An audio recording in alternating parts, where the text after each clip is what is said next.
Naman dyan, pagdating nyo sa bahay, i-google nyo, search for your own self para ma-verify nyo kung totoo ba yung sinabi ko. Kasi baka mamaya may mga kaso pala sa NBI yan or Interpol. So kayo na po yung research. However, as far as our information is concerned, GFOC started in the Philippines 2015. We will be celebrating our 9th anniversary on August. So if you do have the time at nasa Manila kayo, we will be glad to have you there para makita nyo gano'ng karami, gano'ng kalawak yung range. Nakakakita ko ng mga senior high school dito sa room.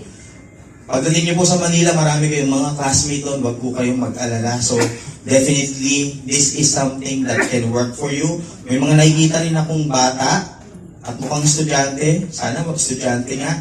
But pagdating nyo